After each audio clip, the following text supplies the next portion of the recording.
Going to the third bullet for Joe. Again, I love these bullets. I love these bullets. One of the big takeaways from this article is that, she was worried about her daughter and what her daughter was going to think about, dumbing herself down. And she wanted to empower her daughter to really step up and stand out. And so while she was kind of publicly incensed and she was trying to, exhibit good sportsmanship truly, she was very concerned about her daughter having the mindset of settling for less than you're capable of.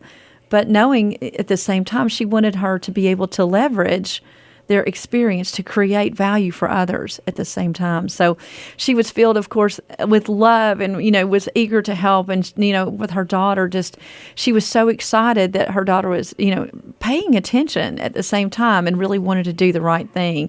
And I think that brings truly to the light of we always have someone watching us, whether it's our kids, whether it's our spouse, whether it's your church or your community, it's how you're leading. And I think that is probably one of the key takeaways, because you don't ever want to dumb yourself down, or forget things or choose to stay small. You just don't want to deny or diminish or discount what you've worked for and achieved at all. I just think that's the whole thing. But again, we don't want to just blend in and play small. It's funny that there's three things that I share with my son often. And the first one is, and I tell him this all the time, son, you have to make sure you're defending the family name, right? Absolutely. You're a Vagnon. That's right. That's right. You're as if that's something, right? You understand it is that, something. Right? That's right. It is. That's right. This is what you've worked your life for. That's it's your absolutely namesake, correct. your reputation. But what's so unique about that and amusing to me is I did not grow up with that, you understand? Right. So when I make that Not statement, many of us did. That's correct.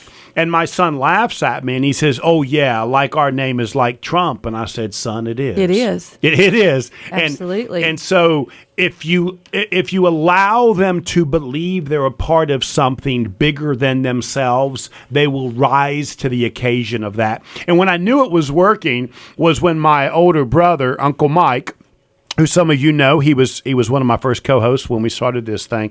He came to my son's lacrosse game, and it's like a big deal. My older brother and I are football people, so lacrosse, you don't have too many hits, but once in a while you'll put somebody on the ground. It's a big deal. Right. Well, my son popped somebody and put him on the ground, and so the first thing my son did when at the end of the game, he came up to Uncle Mike and said, "Uncle Mike, did I make our family proud by that hit? Did you like that?" And I just started laughing because I realized after years of me saying this, I realized that he gets it, that it is about more than just you. And if you realize you're carrying not only the family name, but everything else moving forward, it's such a powerful feeling that you really do want to be part of something bigger and better. Right. And so that's the first thing that I taught him, I think, is just a healthy conversation. And it's very healthy in business to do the exact same thing. Yes, it is. You're branding. You're branding your son. You're teaching him what the Vagnon name is. I mean, absolutely. We did that with ours. Whenever they were very young, we did the same thing. We were like, "You're a Porta. Portas do this, or Portas don't do this." That's absolutely correct. So that they would understand that name is attached, and it's really it's a part of something it's good bigger. enough for Trump. It's good enough for Porta. Vagnon. That's right. Absolutely. And the second thing is you have to let people around you see your successes. Absolutely. It's okay to pat yourself on the back and say, "You know what? I did this. I did this." And it's okay to see that and show that, especially your children. Let them see those successes. And the last one is they've got to see the failures. I learned more from your mistakes and my older brother's mistakes, than anything else. And so I tell people I'd rather for my son to learn from my mistakes than for him to have to learn it all over again.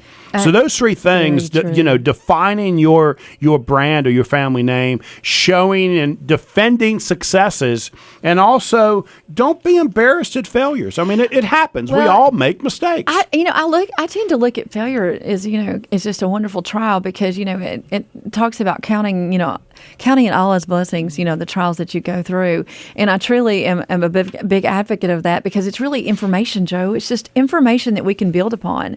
So I think that's really key. In wrapping this article up again, it was so rich in her experience of what she went through, but also the key teachings that we also keep our voice, that we are rooted in authenticity, because personal integrity is really non-negotiable. And I love that when she said it, because you can be sensitive and situationally aware of others, and you can make adjustments accordingly, but you can never subjugate your strength, or minimize your experience, because, this is your story. And I think that's wonderful that we were allowed to have that story, for sure. Sharon Reed, again, I can't wait to have her on the show. So we're going to have Sharon on the show. We're going to have her on the show, and you're going to be just You tell her, bring bullet points.